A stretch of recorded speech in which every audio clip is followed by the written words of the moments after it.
enterprises. JCPenney, come to the store. Go to jcp.com, jcp.com. Great to have you in today, top of the hour. Greg Cosell, our NFL Meat Sandwich. Christine here in about 5 minutes has some updates on the Tennessee Volunteers Rocky Top rejection list. It's a mess what's going on at Tennessee. Listen, I've said before, if I was a football coach, sometimes the media would wear me out. I don't have a lot of tolerance for people that don't come in prepared and don't do their job. I just don't have time for it. Like, if you're into your stuff, I'm okay with mistakes. I tell my kids, make mistakes. I don't care. Don't make them 2 and 3 times, same mistake, but make mistakes. Take risk. Roll the dice in life. But there are times where I do think, Brian Kelly can just be too snippy. Now, I do think coaches after games immediately, especially after they lose, are in a bad mood. So you have to also know the temperature of the room in the media and know, this guy is lost by 1 point in the last play. He may not be in a great mood. But Bill Belichick has kind of Christine's worked with him before, has kind of a history and prickly all the time. And that's fine. That's his personality. But there are, and I'm mostly like, who he is. This is the reality. Greg Popovich, same way. But there are times when I think Belichick is just condescending to be condescending, and he's missing a point. So New England clobbered Miami this past weekend, and Brady took a beating. He got clobbered, and he had a sore Achilles. Anyway, there's a story today that he sat out of practice. He's got a sore Achilles. I mean, he really got clobbered.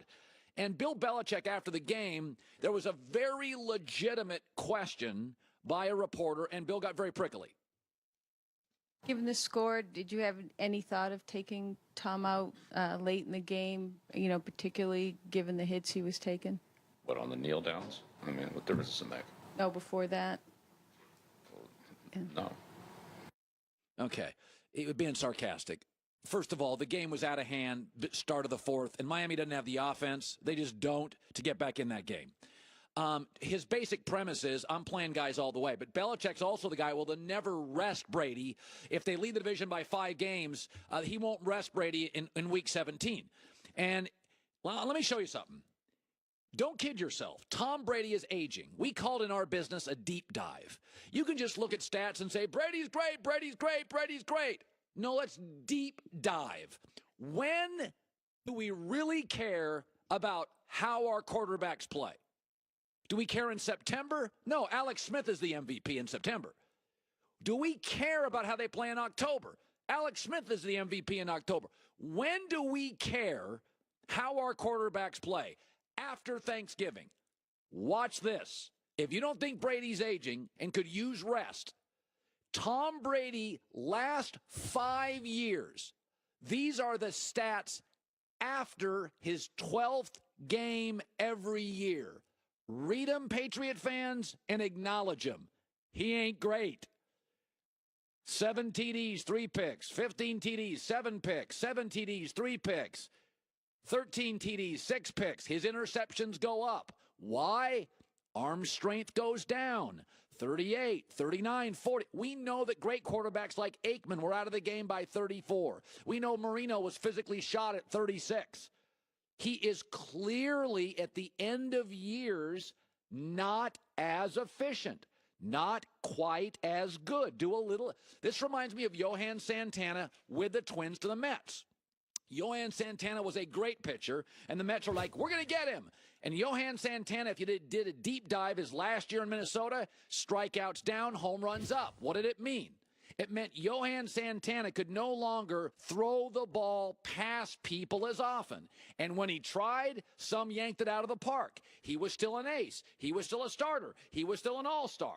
But the Mets signed him to a huge contract, and he had one great year. If you want to know the truth, don't skim, don't Google that. Deep dive. Santana was an eroding ace. Wasn't worth the money. Tom is still really good. But in week 12 on, you can see he's not quite as efficient. And this is what I said. If you get to week 17, now think about this. If you get to week 17 with Brady, and they lead the division by 4 games, Belichick's always scoffed at giving him a bye. But if you gave him, after week 16, they play, I don't know who they play, week 16, and said, we're going to give him week 17 off plus the bye before a game at home, you'd be giving Brady 20 days off.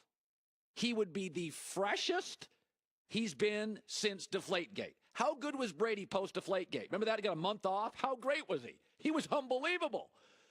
He got to the Super Bowl that year because he didn't take a beating in September. So I like Belichick, but when he rolls his eyes on giving guys rest, come on now. You listen, Kobe Bryant scored 60 in his last Laker game because he got up for the game. He had a lot of 7 for 28s before that. You've got to acknowledge age. You have to be honest about age. The Patriots are at home against the Jets week 17. If somebody suggests, why don't you give them the week off plus a bye? That's not a dumb question. That's a very, I could throw stats up. It's a very legitimate question. Christine with the news. No. Turn on the news. This is the Herd Line News. So I was at the game last night,